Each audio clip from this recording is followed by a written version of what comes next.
This video is brought to you by AKS IAS. Welcome to AKS IAS. Telangana హిస్టరీకి సంబంధించి మనకు తెలంగాణ హిస్టరీని యాక్చువల్గా ఏ విధంగా చదవాలి అన్న కోణంలోనే ఈ సిరీస్ని మీకు ఇక్కడ ఒక ఓవర్వ్యూ ఇవ్వాలన్న ఒక ఉద్దేశంతో ఈ సిరీస్ని మీకు ఇక్కడ ప్రొవైడ్ చేయడం అనేది జరుగుతుంది.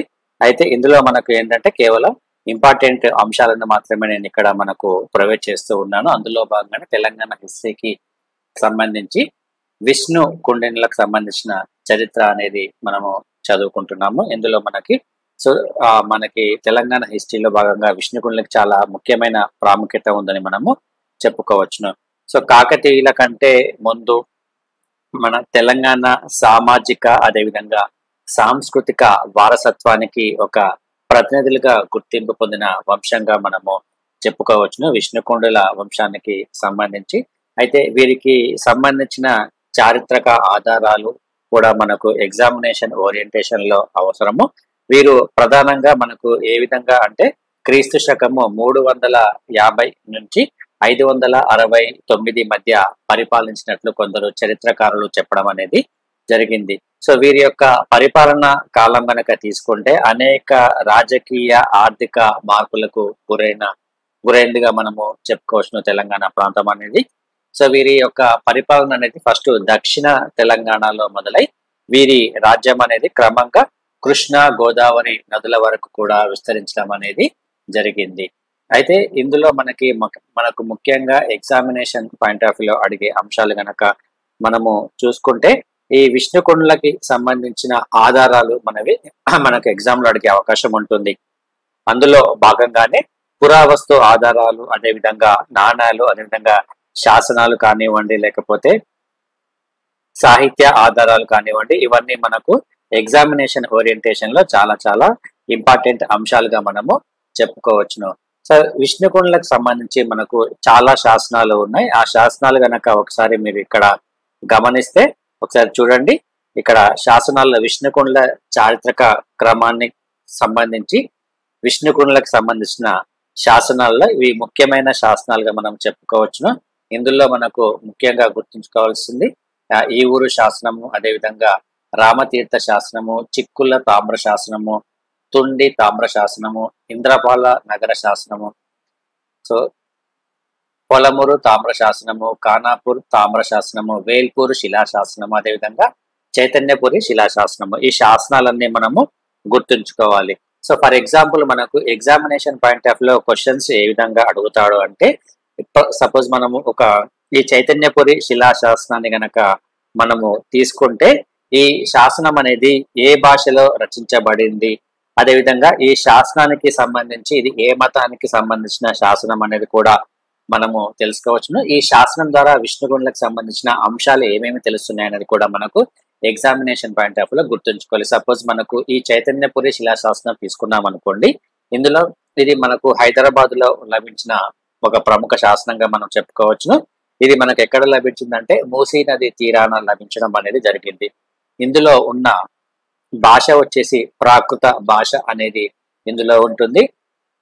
ఈ శాసనము బౌద్ధ మత విహార శాసనంగా గుర్తింపు పొందడం కూడా జరిగింది. దీని ద్వారా ఏం తెలుస్తుందంటే విష్ణుకుండినుల పరిపాలన కాలంలో బౌద్ధ మతము ఉంది అనేది ఈ శాసనం ద్వారా తెలుస్తుంది.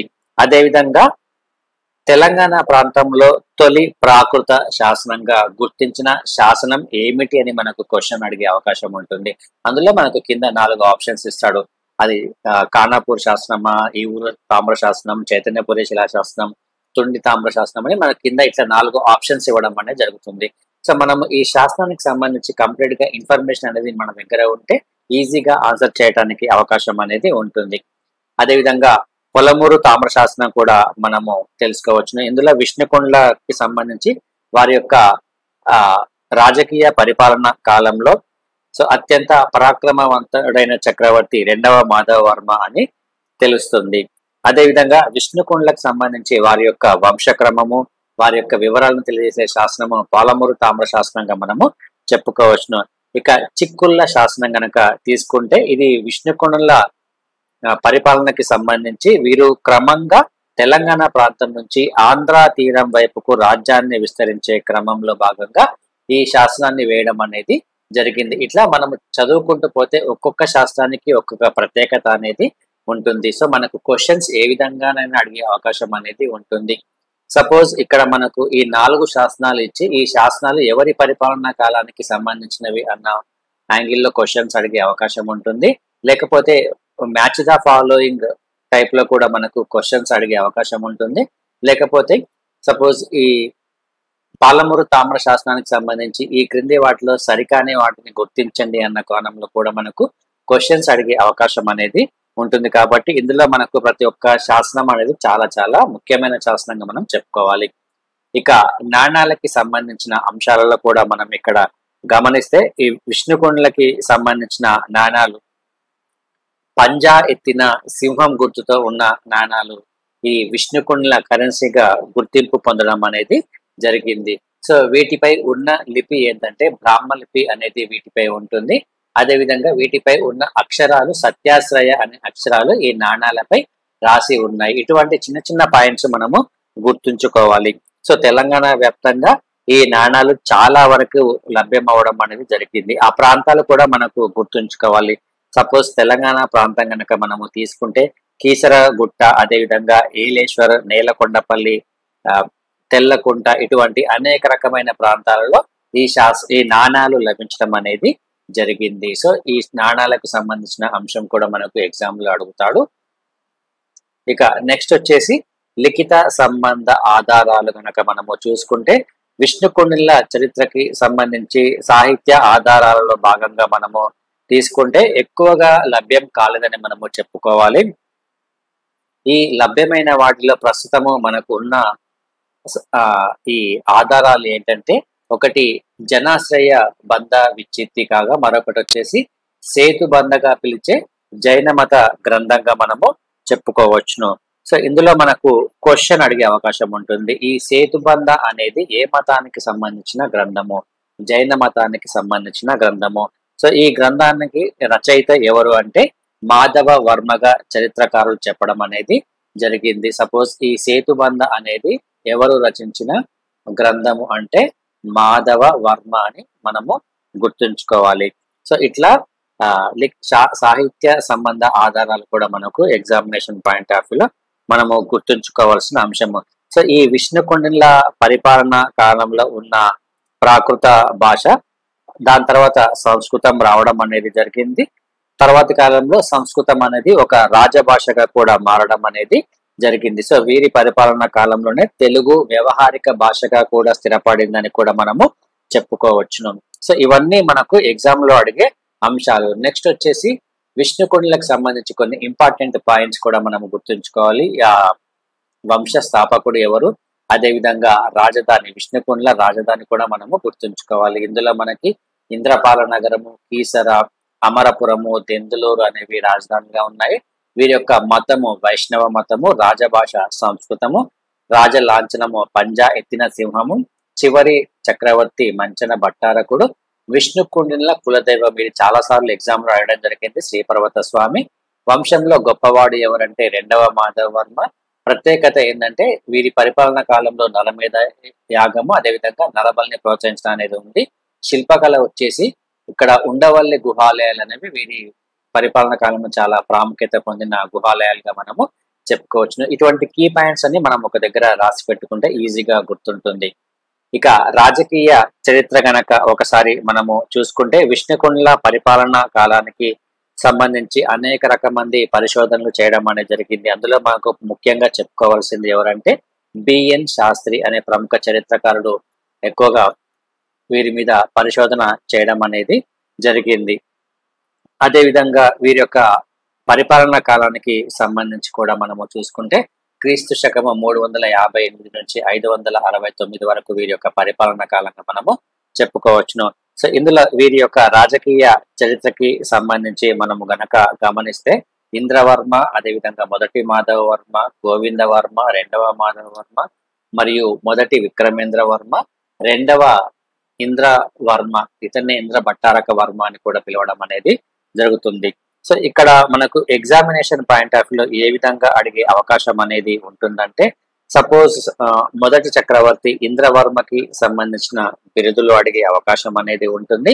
ఇతని పరిపాలన కాలంలో రాజధాని ఏంటి అని కూడా మనకు క్వశ్చన్ అడిగే అవకాశం ఉంటుంది. సపోజ్ ఇంద్రవర్మకి సంబంధించి ఇతని పరిపాలన కాలంలో ఇంద్రపాల నగరమును రాజధానిగా చేసుకొని పరిపాలన చేయడం అనేది జరిగింది. సో ఇది మనము గుర్తుంచుకోవాలి. ఇంద్రపాల నగరము ఇంద్రవర్మ పరిపాలన కాలంలో రాజధానిగా ఉంది. నెక్స్ట్ మొదటి మాధవ వర్మకి సంబంధించి ఇతని పరిపాలన కాలంలోనే ఉండవల్లి, అదేవిధంగా భైరవకోన, మొఘల్ రాజపురం గుహలను తొలిపించడం అనేది జరిగింది. ఎవరి పరిపాలన కాలంలో అని మనకు క్వశ్చన్ అడుగుతాడు. మొదటి మాధవ వర్మ పరిపాలన కాలంలో.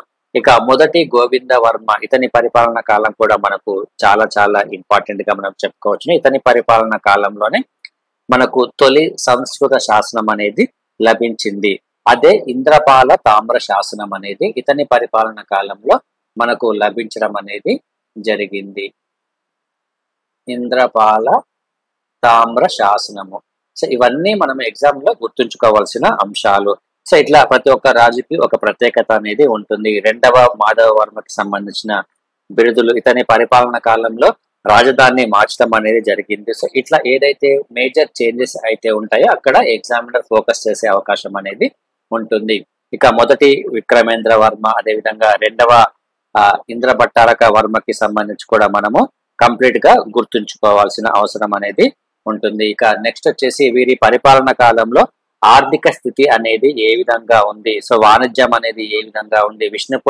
విష్ణుకుండిన్ల పరిపాలన కాలంలో కనుక చూసుకుంటే వీరి పరిపాలన కాలంలో గ్రామాలు ఏవైతే ఉన్నాయో ఆ గ్రామాలే ఆర్థిక పరిపుష్టికి ప్రధానమైన స్థావరాలుగా మనము చెప్పుకోవచ్చును. ఎందుకంటే అక్కడ వ్యవసాయం అనేది చాలా ఎక్కువగా ఉంది. సో ఈ వ్యవసాయం అనేది మేజర్ ట్యాక్స్, అంటే వ్యవసాయం నుంచి ఎక్కువగా పన్ను అనేది వస్తుంది కాబట్టి సో గ్రామాల నుంచి ఎక్కువగా ఆర్థిక వ్యవస్థ ఉందని మనము చెప్పుకోవచ్చును.